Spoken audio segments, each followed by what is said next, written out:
Sejam bem-vindos ao RGB Séries. Meu nome é Marcela Taide e hoje estamos aqui no Conselho Nacional de Justiça para entrevistar o Dr. Flávio Feitosa, ele que é o presidente da Rede Governança Brasil e o coordenador da área de Tecnologia de Informação do Conselho Nacional de Justiça. Muito obrigada em nos receber. Primeiro, vamos começar essa entrevista falando um pouco da sua história. O senhor tem um currículo vasto, uma experiência muito útil para todos nós. Primeiro, eu agradeço a oportunidade de estar aqui conversando com vocês. A minha experiência começou na área de tecnologia, efetivamente. Fiz ciência da computação na Universidade Federal e engraçado que desde o momento em que eu comecei a tratar com tecnologia, com projetos, eu sempre percebi que havia algo além do aspecto meramente técnico da coisa, né? E aí depois que eu saí da universidade, vim direto para Brasília trabalhar, ainda na época do programa de privatização das teles, aí eu comecei a perceber que essa camada técnica nossa, a gestão, só funciona quando a gente tem algo superior, algo que direcione bem, algo que de fato nos traga patrocínio, suporte e um bom direcionamento. E foi a partir, desde então, e aí de 2000, que eu comecei a perceber, comecei a procurar outras formações, né? Essa coisa complementar a técnica e a gestão. Foi aí onde eu me deparei com governança e com gestão. Essa relação que existe, uma relação simbiótica que deve ser muito forte.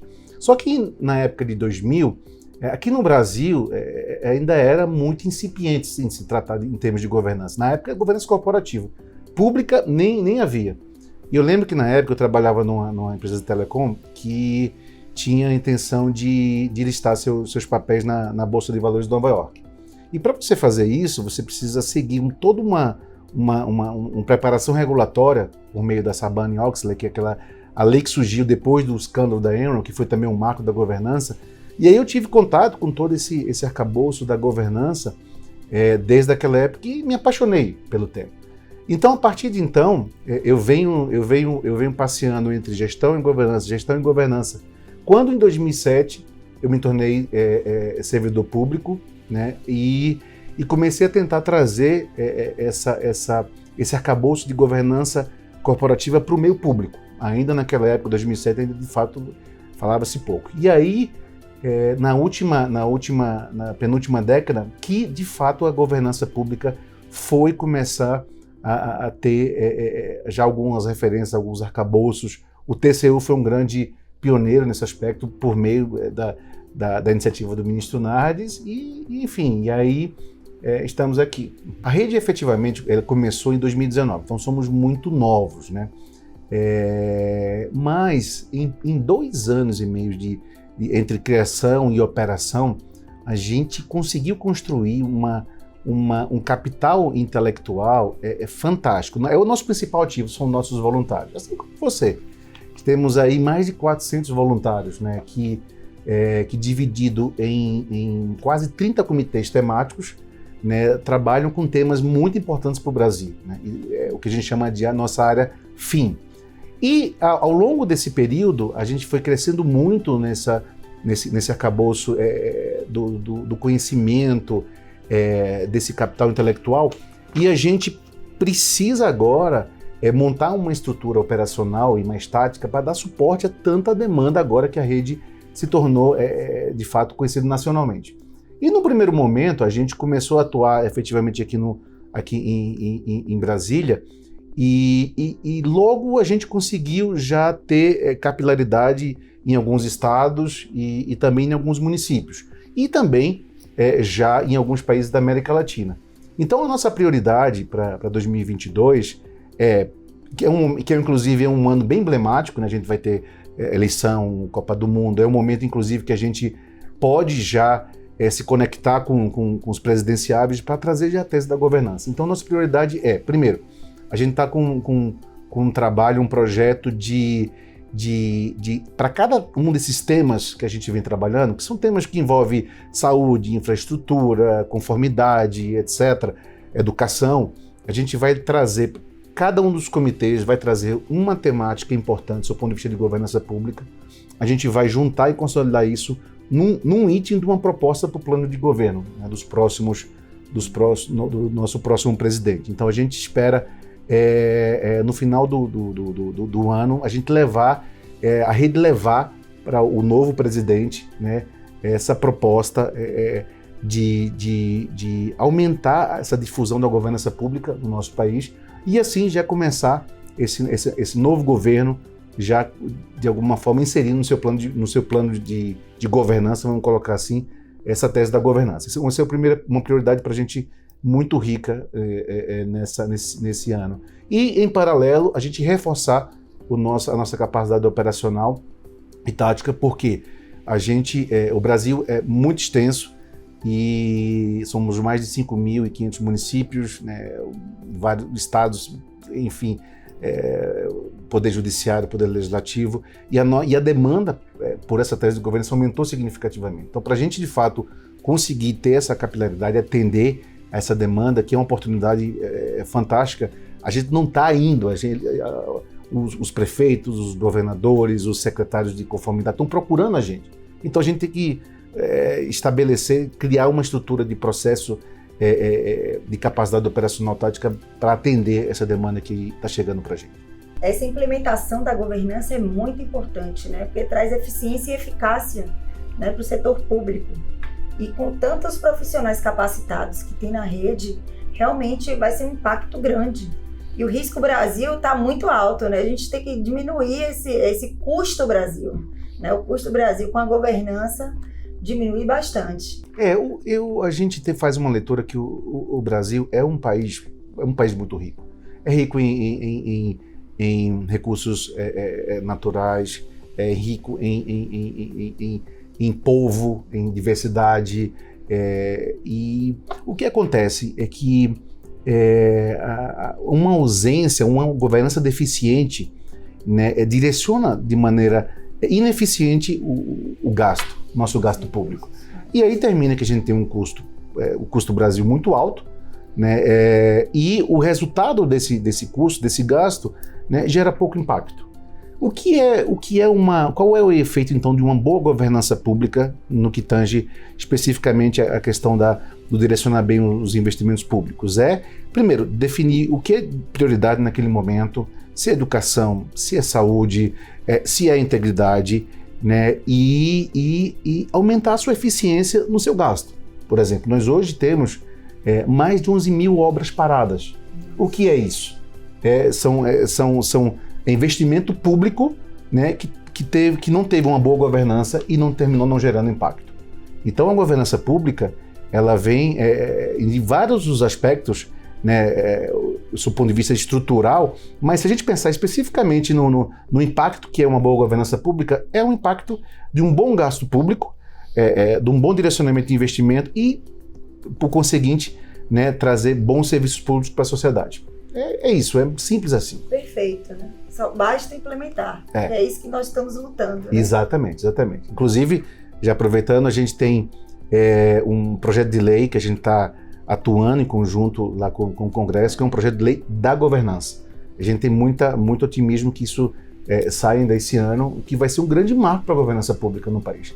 A gente hoje tem de referencial alguns decretos, alguns guias referenciais, mas imagine a governança sendo catapultada para uma lei, né, que estabelece isso. É óbvio que a lei é um grande referencial, a gente tem que depois implementá-la, mas a rede está para isso.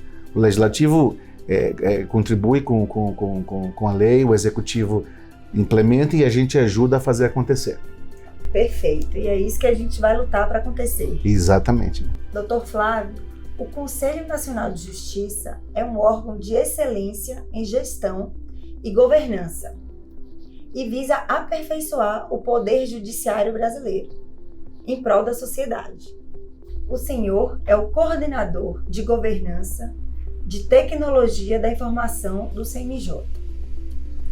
Quais são as inovações que o CNJ vem fazendo e qual é o maior desafio do Poder Judiciário hoje? O CNJ, né, é o órgão governante superior, né, é ele que que atua dando direcionamento de governança para o Poder Judiciário como um todo. Vários aspectos, tanto no controle administrativo quanto na própria evolução e inovação do Poder Judiciário. Eu posso falar mais sobre a questão da tecnologia, e isso tem um peso relevante nessa sua pergunta, que a gente ainda enfrenta uma pandemia, né? E o Judiciário não parou com a pandemia. E qual foi o desafio que a gente teve que enfrentar nesse momento? A gente teve que fazer uma transformação digital exponencial, né? E o Judiciário, inclusive depois da pandemia e depois dessa transformação digital, que foi o nosso grande desafio, né? Um desafio bem sui generis, porque geralmente os processos de evolução do governo digital eles são mais demorados, mas a gente já teve poucos meses para se adaptar. Foi muito interessante e a gente conseguiu implantar uma série de programas que transformou digitalmente os serviços judiciais brasileiros. Então, nós temos aí, por exemplo, o balcão virtual, né? Hoje, qualquer cidadão pode, por meio da internet, acionar qualquer órgão judicial e ter um atendimento virtual, né? A gente implementou as audiências virtuais, né? E diante de vários outras inovações que tiveram que ser planejadas e construídas de última hora para que a justiça brasileira não parasse com a pandemia. Então a gente, além de não ter parado, a gente conseguiu evoluir, aumentou nossa eficiência, nossa produtividade e entregou, por meio desses serviços digitais, né, uma prestação jurisdicional mais eficiente para a nossa sociedade. Então esse foi eu diria que nos últimos tempos foi, a meu ver, enquanto representante da governança de tecnologia, uma grande contribuição que o Judiciário deu pela orquestração do CNJ. Mas é bom deixar claro que o Poder Judiciário é formado por 96 órgãos, né? O CNJ é um orquestrador. E quem faz acontecer também são os tribunais, são os conselhos dos diversos segmentos, das diversas regiões. Nós estamos caminhando para o pós-pandemia. Essas medidas permanecem? Além de permanecer, a gente já vislumbrou várias novas fases de evolução nessa transformação digital. Eu cito aqui, por exemplo, uma plataforma digital do Poder Judiciário, que a gente começou em 2020 e a gente só está evoluindo. O que é essa plataforma digital do Poder Judiciário? Que é a PDPJ, né, que foi instituída por uma resolução em 2020. Ela institui e cria uma espécie, fazendo analogia com o marketplace da Apple Store ou do Google Play, né, um marketplace de serviços judiciais. Imagine uma visão de futuro, trazendo uma coisa bem tangível para a sociedade. Imagine futuramente para a advocacia, para o cidadão.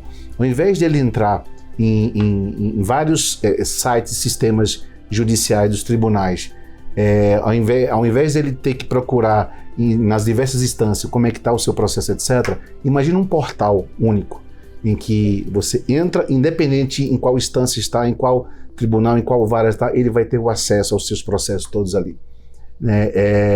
Então, a evolução, especificamente no que a gente fala sobre a PDPJ, que é a plataforma digital, é integrar, né, a justiça brasileira numa plataforma única, com diversos serviços, né? A gente está digitalizando muitos serviços interessantes, desde serviços do Banco Nacional de Adoção, ao próprio processo judicial eletrônico, né, dentro de uma plataforma nacional integrada. Então isso de fato é uma evolução significativa, do ponto de vista de transformação digital, né? E isso é um grande desafio nosso, da gente continuar, né, integrando a justiça brasileira, que é muito grande, né, mas numa plataforma única, como se fosse um marketplace do judiciário. O CNJ tem editado atos normativos e recomendações voltados para a governança, como, por exemplo, a respeito de compliance e auditoria interna? E a RGB tem ajudado nesse processo? A governança está dentro do DNA do Poder Judiciário e do próprio CNJ, né? O CNJ ele vem ultimamente evoluindo bastante e num aspecto de instituir um sistema de governança, não somente do CNJ, mas para o Poder Judiciário como um todo.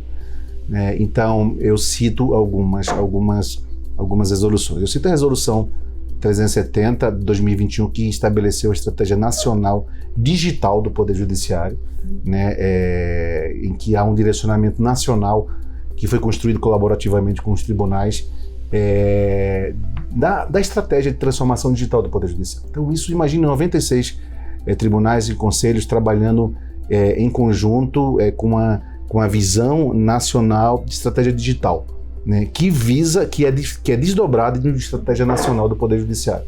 Então, isso, sem dúvida, foi uma evolução significativa em termos de governança. E aí eu cito também outras iniciativas, como o próprio Programa de Integridade Nacional, que foi recém-instituído, o próprio CNJ instituiu recentemente um Comitê de Governança Estratégica. Enfim, é uma temática, um tema que veio para ficar e só tem perspectiva de evolução no nosso contexto Poder Judiciário. Há muito se fala de governança e TI. Como o senhor avalia esse tema, principalmente considerando que há diferenças significativas em termos de maturidade organizacional no âmbito da União, dos estados e dos municípios? Muito bem. Primeiro, antes de falar sobre governança de TI, é importante ressaltar que só existe apenas uma única governança, que é a governança institucional. A governança de TI, assim como de pessoas, como de aquisições, são desdobramentos, Não existe uma governança segmentadas, A governança de TI, ela vem justamente para traduzir o direcionamento de governança em resultados que envolvem os aspectos de tecnologia e investimento de TI. E aí, nesse aspecto, a gente percebe que há uma diferença muito grande, justamente em termos de maturidade de governança segmentada, vamos colocar assim. A governança de TI, por uma questão mesmo de sobrevivência e demanda, sempre deu um passo adiante em relação a se estruturar enquanto sistema de governança. Então, é diferente, e aí, por tabela, surgiram os outros desdobramentos. E até mesmo em alguns casos, a gente percebeu que primeiro surgiu a iniciativa da governança de TI, que estimulou a governança institucional. Então, há de fato uma diferença de maturidade significativa. Hoje a gente já percebe que está havendo um movimento de encontro entre aquilo que veio da governança de TI e aquilo que veio da governança institucional, porque percebeu-se que ter somente apenas um desdobramento de governança não era suficiente para você ter um sistema de governança eficiente. Então a governança institucional de fato começou a tomar conta e a se integrar com essas governanças que são pontuais. E no final das contas tudo é um único sistema. E aí, abordando a questão também da diferença de maturidade que existe entre União, estados e municípios, de fato a gente vem percorrendo o país.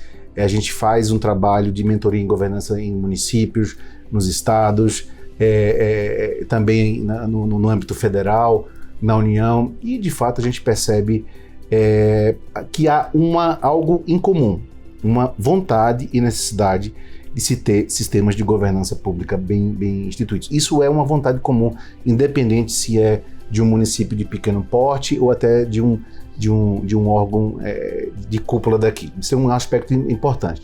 Porém, de fato, há uma diferença em termos de maturidade de governança, principalmente em termos de governança de TI, porque a governança de TI é motivada por grandes investimentos, e o que a gente está ajudando para diminuir essas diferenças de maturidade de governança, não só de TI, mas das outras governanças. A gente estabeleceu um programa, como eu já falei, de mentoria para as prefeituras. A gente não consegue ainda, de fato, atingir centenas de municípios, mas a gente já conseguiu, de fato, já atuar na mentoria de governança em uma série de municípios em vários estados. Então, isso já é uma iniciativa de tentar nivelar a questão da governança. Aqui no âmbito mais da União, ainda há bastante demanda e ainda há bastante diferença em termos de maturidade, mas menos do que entre estados e municípios. E aí, aproveitando, a rede tem um prêmio de governança que foi instituído a partir de 2020, que a gente premia aqueles órgãos públicos que se destacaram em termos de governança. No primeiro ciclo, em 2020, a gente só premiou no âmbito federal. No ano passado, a gente aumentou essa abrangência para o âmbito também das estatais. E nesse ano, a gente está tentando, por meio da instituição de um índice de governança municipal, trazer também para o prêmio os municípios que se destacaram em termos de governança de institucional, TI e assim por diante. E aí, com isso, a gente vai conseguir fechar esse ciclo, União, Estados e municípios, e aí trazer, diminuir esse gap que existe entre de níveis de maturidade por meio dessa ação conjunta que a rede está trabalhando com seus parceiros, que são as prefeituras, os estados e também a União. A integração entre os poderes, as esferas administrativas e os entes federados é fundamental para uma boa governança. O que a rede vem contribuindo para compartilhar essa experiência e melhorar de maneira geral todos os órgãos? É bom ressaltar que quando a gente pensa em projeto de Estado, né, a gente pensa numa governança única. Os poderes constituídos, ainda que independentes, o seu somatório visa trazer um estado mais eficiente e melhor. Então, a gente pode considerar que nós temos, no final das contas, se tratando de governança de Estado, de país, uma governança só. Mas como a gente está dividido em poderes independentes constituídos, há de se tratar a governança nesses âmbitos, né? Governança no executivo, governança no judiciário, governança no legislativo. O que a rede está trabalhando com isso para juntar essas peças, né? E pensar num projeto de governança de país mais integrado? Nós temos comitês e ações com impacto em ambos os poderes, né? Nós temos comitês que estão atuando com os aspectos de governança no Poder Executivo. Nós temos um comitê que trata especificamente sobre governança no sistema de justiça brasileiro. Nós temos também os comitês que tratam da governança no Legislativo. E como os comitês fazem parte da rede, né, eles se conversam, né, e de alguma forma você contribuindo, ainda que pareça de maneira segmentada, né, o somatório disso vai gerar uma melhoria de governança de país. E, além disso, nós temos também uma atuação dentro do conceito de centro de governo, né? Centro de governo é um item de governança bem importante que horizontaliza, né, a governança em termos de país, né? E, então, quando a gente estimula, né, ajuda na evolução desse centro de governo, né, e de baixo para cima a gente atua efetivamente na governança de ambos os poderes, em algum momento a gente vai encontrar e vai ter uma integração que no final das contas vai gerar um resultado que é fundamental para qualquer país, que é uma governança integrada, colaborativa e institucionalizada numa visão de país e não numa visão de um ou outro poder. Dr. Flávio, com o avanço da tecnologia, o que o povo brasileiro pode esperar em termos de otimização e diminuição da morosidade da justiça brasileira? Muito bem. Primeiro, essa questão da morosidade da nossa justiça é um estigma para a nossa sociedade, mas eu novamente ressalto que o nosso judiciário é um dos mais produtivos do mundo, né? Porém, nós somos de fato um país bem judicializado.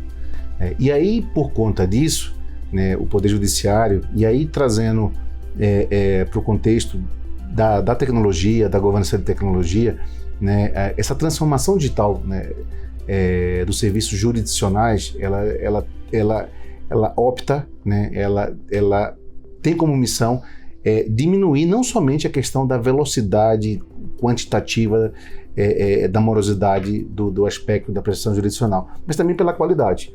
Então, eu cito novamente a plataforma do Poder Digital do Poder Judiciário, que está agregando uma série de serviços que visam aumentar segurança, velocidade e qualidade, né, de todo o processo judicial eletrônico. Então, aí eu cito, por exemplo, os modelos de inteligência artificial, eu cito, por exemplo, todos os serviços que envolvem a segurança desse processo judicial, a acessibilidade, a disponibilidade, a integração entre as justiças, os tribunais, os segmentos. Então, são todas formas em que a tecnologia, diante de um cenário de transformação digital, visa a melhorar, no final das contas, os serviços que o Poder Judiciário presta para a sociedade. Então, há, de fato, um peso relevante hoje da transformação digital nessa melhoria de serviços, não somente no aumento da velocidade, diminuição da morosidade, mas no aspecto também qualitativo de segurança também. Então, essas serão as entregas do CNJ agora para o cidadão brasileiro. Mais recentes, esse aumento da tecnologia, essa aceleração da transformação tecnológica. Exato. A gente, e aí, mais uma vez, eu falo sob o ponto de vista de governança e de gestão, onde eu atuo efetivamente. Nós temos uma carteira de programas e projetos, né, que envolve serviços digitais de muito impacto para a sociedade. Eu destaco, por exemplo, o programa Justiça 4.0, que é um programa que é horizontal no Poder Judiciário, não somente na área da tecnologia, mas outras áreas de negócio aqui fundamentais, que traz uma série de inovações no que tange a essa digitalização, né, dos serviços jurisdicionais brasileiros. Então, nós temos aí um roadmap de trabalho de muito tempo ainda, mas já estamos entregando muitos serviços nesse sentido, e um dos fatores que a gente teve que acelerar esse processo de transformação foi a própria pandemia.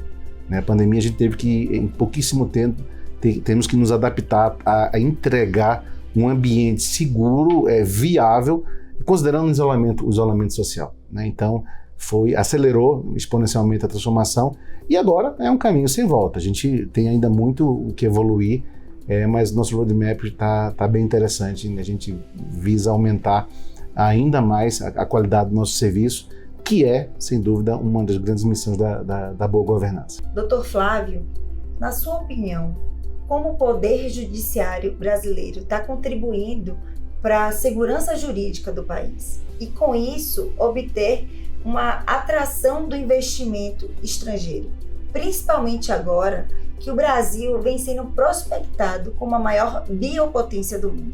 Muito bem, o pano de fundo dessa questão ainda é governança. Eu vou trazer um pequeno paralelo com o ambiente privado, né? Se a gente avaliar hoje o valor das empresas que estão listadas em bolsa, um dos critérios, né, da valoração das suas ações são sistemas de governança bem implementados, né? O capital ele tem atração por ambientes, por negócios seguros, né?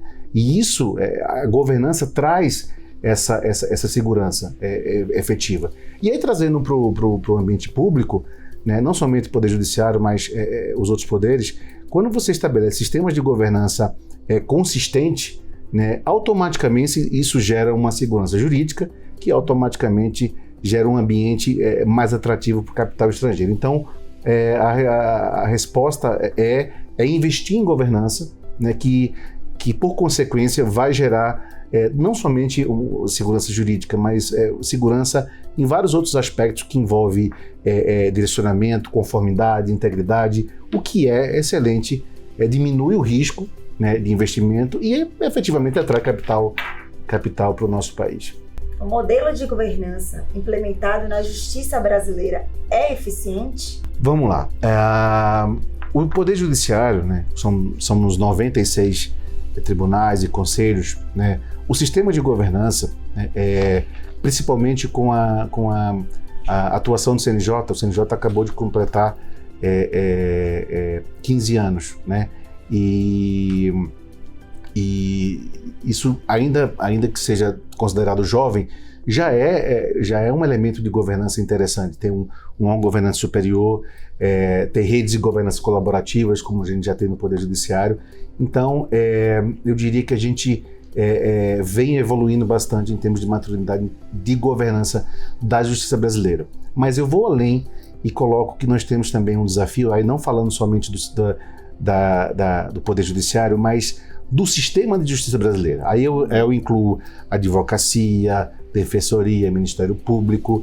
É nesse caminho de trazer uma colaboração, não somente no Poder Judiciário, que já de alguma forma já está bem evoluído, né, mas de trazer essa expertise em termos de governança para o âmbito de todo o sistema da justiça brasileira, né? Inclusive, na própria rede, nós temos um comitê, que é o Comitê do Sistema da Justiça, que a sua principal missão nos últimos 2 anos é chegar ao final desse ano com uma proposta de uma política ou pelo menos de um protocolo de intenções em que a gente consiga juntar os entes do sistema de justiça brasileira para instituir uma rede colaborativa de governança, não somente no âmbito do Poder Judiciário, mas tudo que envolve, né, o ecossistema de justiça brasileira. Então a gente tem bastante otimismo de chegar ao final do ano com essa junção dos diversos entes que fazem parte do sistema da justiça brasileira. Vai ser muito interessante isso. Sim, esperamos. Para finalizar a entrevista, qual mensagem que o senhor gostaria de passar?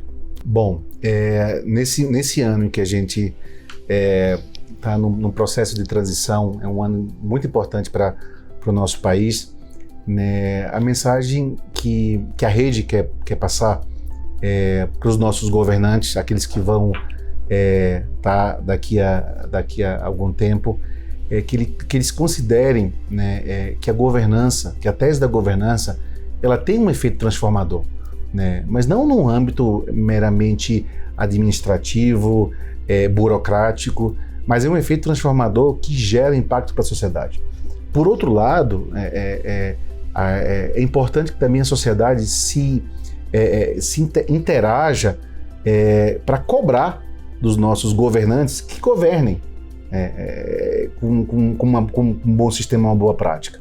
Então, se a gente tiver uma sociedade que é atuante, né, que cobra de uma boa governança, né, que cobra de transparência, cobra de equidade, que são os princípios de qualquer governança, né, a gente tem um sistema completo, né, completo entre aqueles que governam, né, e aqueles que são, no final das contas, os nossos principais, né, de atuação. Então, é isso que a rede vem trazendo, né, trazendo essa difusão dessa tese, né, tanto para a sociedade quanto para a administração pública, de que a governança, de fato, ela tem um efeito transformador para o bem, em termos de projeto de Estado, de país e para o benefício da sociedade. É isso. Excelente. E a rede, assim, de entregas, né? Nós queremos entregas, né? É isso que o cidadão precisa exigir do governo. Né? Isso é um princípio de governança.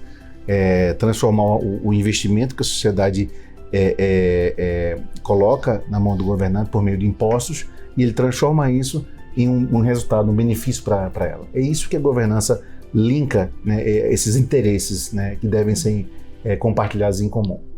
Perfeito. Muito obrigada, Dr. Flávio, pela entrevista. Excelente, conteúdo maravilhoso. Tenho certeza que a audiência vai ficar muito agradecida. Excelente.